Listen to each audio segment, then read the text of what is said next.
नमस्ते साथियों। अभी कुछ दिन पहले हमने श्री हरि श्री विष्णु को समर्पित हरिद्वार दर्शन किए। फिर उसके बाद हमने हरिद्वार से श्री केदारनाथ धाम की यात्राएं की। वहाँ हमने श्री केदारनाथ धाम में यात्राएं की, केदारनाथ धाम में दर्शन किए।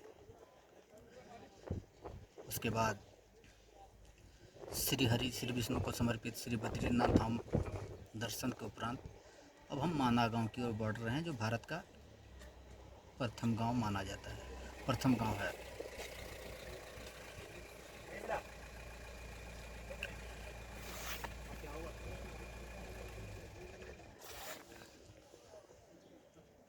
मित्रों, हिमालय की गोद में बसा हरिद्वार, श्री केदारनाथ धाम, श्री बद्रीनाथ धाम, जिसका वातावरण अत्यंत शांत व पवित्र है, प्राकृतिक सौंदर्य से सुशोभित। यह जगह गंगा नदी, पहाड़, जंगल और घाटियों का समायोजन, मानो हम स्वर्ग आ गए हैं। आप जानते ही हैं, हरिद्वार उत्तराखंड का एक प्राचीन और अत्यंत पवित्र नगर है। हरिद्वार हिंदू धर्म के 7 प्रमुख तीर्थ स्थलों सप्तपुरी में से एक है। इसका नाम हरि यानी श्री भगवान विष्णु और द्वार यानी प्रवेश द्वार से है, अर्थात भगवान श्री हरि का द्वार है। हरिद्वार का धार्मिक और सांस्कृतिक महत्व के साथ साथ ऐतिहासिक व भौगोलिक महत्व भी है। यही वह स्थान है जहाँ माँ गंगा हिमालय से निकलने के बाद मैदानी क्षेत्र में प्रवेश करती है, वो हरिद्वार ही है। इसलिए इसे गंगा की धरती पर आगमन स्थल भी कहा जाता है। हम सभी हरिद्वार में हर की पौड़ी में स्नान भी किए। हर की पौड़ी हरिद्वार का सबसे पवित्र घाटों में से एक है। यहाँ प्रत्येक दिन भव्य गंगा आरती होती है। मान्यता है कि भगवान विष्णु के चरण यहाँ पे पड़े थे। हर 12 वर्ष में हरिद्वार में आप जानते हैं कि कुंभ मेला का आयोजन होता है, जिसमें करोड़ों श्रद्धालु गंगा स्नान के लिए आते हैं। हरिद्वार में माया देवी मंदिर, चंडा देवी मंदिर, मां मनसा देवी मंदिर जैसे कई शक्तिपीठ और मंदिर हैं। इसका सांस्कृतिक महत्व यह है कि यहाँ सनातन परंपरा का जीवंत केंद्र रहा है। यह यानी हरिद्वार सनातन धर्म की शिक्षाओं, वेदों, उपनिषदों और गुरुकुल परंपरा का केंद्र रहा है। अखाड़ों और साधु संतों का यह नगर, जहाँ कई अखाड़े और साधु संतों का आश्रम स्थित है, जहाँ ध्यान, साधना और वेदाध्ययन होता है। हरिद्वार की जो गंगा आरती है, यह न केवल आध्यात्मिक अनुभव देती है, बल्कि विश्व भर के पर्यटकों को भी आकर्षित करती है। यदि इस नगर का ऐतिहासिक महत्व देखें तो प्राचीन नगरों में से एक हरिद्वार का उल्लेख स्कंद पुराण, महाभारत और रामायण जैसी प्राचीन ग्रंथों में मिलता ही है। यह क्षेत्र कई राजाओं, ऋषि मुनियों और तपस्वियों का साधना स्थल भी रही है। या हम एक शब्द में ऐसे कहें कि हरिद्वार जो है केवल एक तीर्थ स्थान नहीं है, बल्कि भारत की आत्मा का प्रतीक है, जहाँ आस्था, परंपरा, संस्कृति, शिक्षा और प्रकृति सभी एक साथ समाहित है। यह स्थान हर व्यक्ति को आध्यात्मिक शांति और संस्कृति का बोध कराती है और जीवन को एक नई दिशा देती है।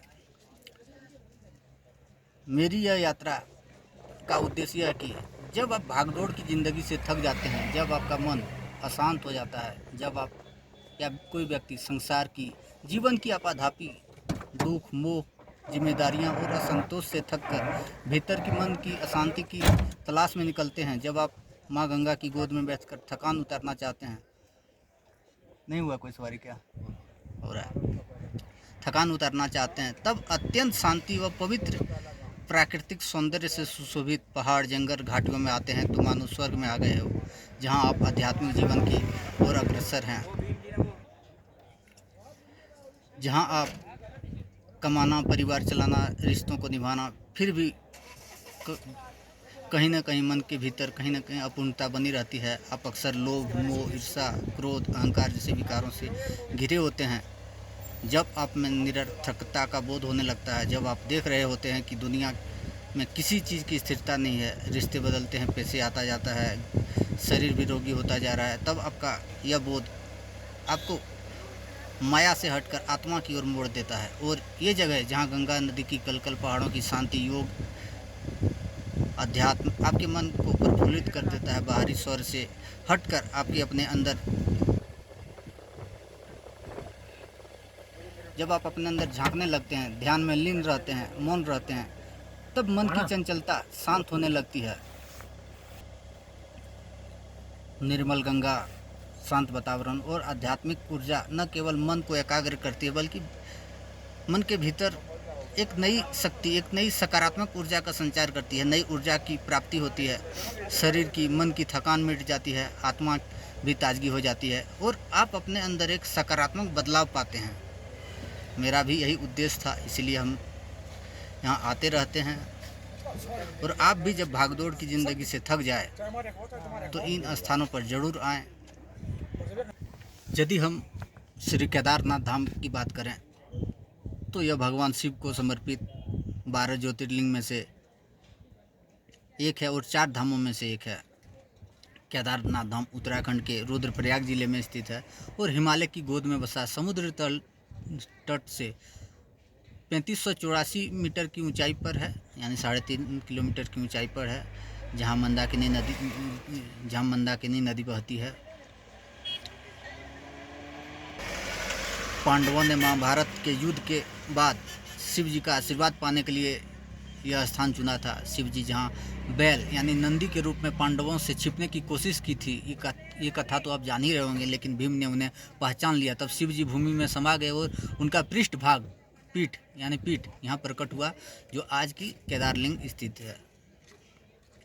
यह मंदिर 8वीं शताब्दी में आदि शंकराचार्य द्वारा पुनर्निर्मित किया गया था और पूरी मंदिर पत्थरों से बना है। यह अत्यंत प्राचीन वास्तुकला का उदाहरण है। मंदिर के पीछे आदि शंकराचार्य जी की समाधि भी स्थल है।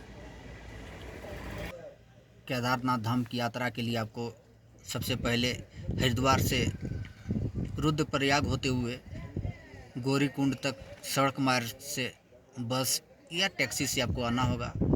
फिर गौरीकुंड से लगभग 16 से 18 किलोमीटर की पैदल यात्रा करनी पड़ती है, जो कठिन और अत्यंत पवित्र मानी जाती है।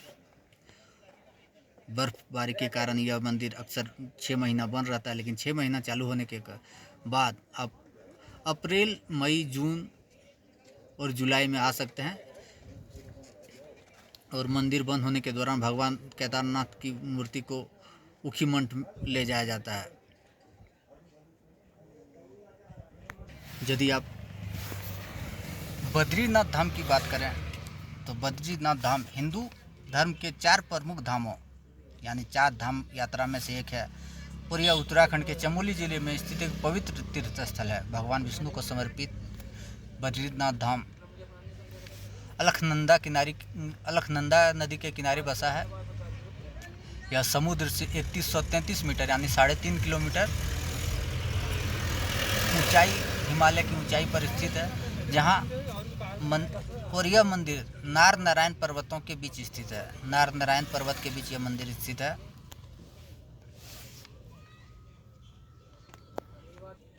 बद्रीनाथ धाम भगवान विष्णु के अवतार बद्रीनारायण का यह 4 धाम यात्रा पुरी, द्वारका, रामेश्वरम और बद्रीनाथ का उत्तरी धाम है। यानी इसे 4 धाम में उत्तरी धाम बद्रीनाथ कहा जाता है। यह हिमालय के 5 बद्री मंदिरों में से प्रमुख है, जो बद्रीनाथ योग ध्यान मंदिर, भविष्य बद्री और वृद्ध बद्री के नाम से जाना जाता है। कहते हैं कि पौराणिक कथाओं के अनुसार भगवान विष्णु जी ने तपस्या के लिए इसी स्थान पर आए थे और उनकी तपस्या के दौरान उन्हें सर्दी से बचाने के लिए माता लक्ष्मी ने बैर यानी बद्री वृक्ष का रूप लिया था और उन्हें छाया प्रदान की थी। भगवान विष्णु उनकी भक्ति से प्रसन्न हुए और इस स्थान का नाम बद्रीनाथ पड़ा। यहाँ एक शक्तिपीठ भी है माता लक्ष्मी की। और बद्रीनाथ का मुख्य द्वार जो है उसे सिंह द्वार कहते हैं और इसका जो मुख्य द्वार है वो भव्य और रंगीन होता है। मुख्य गर्भगृह में सालग्राम शिला से बनी भगवान बद्रीनारायण की मूर्ति स्थापित है, जो ध्यानमग्न मुद्रा में है। मंदिर के दोनों ओर कुबेर और नारद मुनि की मूर्तियां हैं और पीछे नारायण, उद्भव और गरुड़ की मूर्तियां भी हैं। बद्रीनाथ का जो मौसम है और ये यात्रा है जो आप अप्रैल, मई, जून, जुलाई तक कर सकते हैं। ये मंदिर नवंबर, दिसंबर, जनवरी, फरवरी में बंद होती है, क्योंकि यहाँ बर्फबारी के कारण पूरे हिमालय के चारों ओर जो बद्रीनाथ की पहाड़ियाँ घिरी हुई है वो हिम से ढक जाता है, तो यहाँ यात्रा संभव नहीं है। और यदि आपको बद्रीनाथ की यात्राएं करनी है तो आपको सबसे पहले हरिद्वार या ऋषिकेश से आपको जोशीमठ आना होगा, या फिर आप हरिद्वार और ऋषिकेश से सड़क के रास्ते कार या टैक्सी या बस से चमोली ज़िले होते हुए आप बद्रीनाथ धाम आसानी से पहुंच सकते हैं।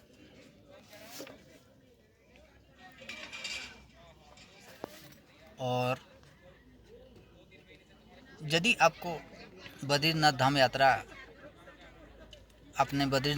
यात्रा पूर्ण कर ली तो यहीं सामने में हमारा भारत का प्रथम गांव माना गांव है, जो और माना गांव से थोड़ी ही दूर में हमारा पड़ोसी मुल्क तिब्बत है, जो अभी चाइना के द्वारा काबिज कर लिया गया है। और तिब्बत के जो दलाई लामा हैं, धर्मगुरु दलाई लामा हैं, वो हमारे भारत में है, अभी इसी बद्रीनाथ धाम में है। तो तिब्बत कभी न कभी जरूर स्वतंत्र होगा, ये उम्मीद है। यदि माना गांव की बात करें तो माना गांव भारत काल से जुड़ा हुआ है। यहाँ पांडवों ने स्वर्गारोहण यानी स्वर्ग की यात्रा जब की थी, स्वर्ग की ओर जब पांडव प्रस्थान किए थे, तो इसी गांव में आखिरी दिन उन्होंने आखिरी वक्त बिताए थे। यहाँ एक विशाल शिला पत्थर है जिसे भीम शिला या भीम पुल भी कहते हैं। मान्यता है कि भीम ने इस पुल को द्रौपदी के लिए बनाया था ताकि वह सरस्वती नदी पार कर सके। यहीं सरस्वती नदी का उद्गम स्थल भी है।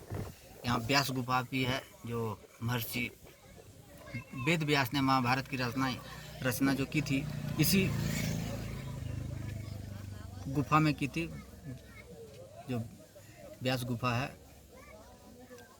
यह आज भी तीर्थ स्थल के रूप में व्यास गुफा है। और यहीं महर्षि वेद व्यास ने माँ सरस्वती जी को विलुप्त होने का श्राप दिया था, और यहीं से माँ सरस्वती विलुप्त हो जाती है। यहाँ एक गणेश गुफा भी है, जिनकी मान्यता यह है कि भगवान गणेश ने व्यास जी के कहने पर महाभारत को यहीं पे लिखा था। यह गुफा उसी से जुड़ी हुई है। सरस्वती नदी के बारे में अब जान ही रहे हों, यहाँ से सरस्वती नदी अदृश्य हो जाती है, जो वैदिक काल में वर्णित है। आप इस कथा को बखूबी जान रहे हैं। नमस्ते साथियों, तो हम बढ़ रहे हैं माना गांव की ओर।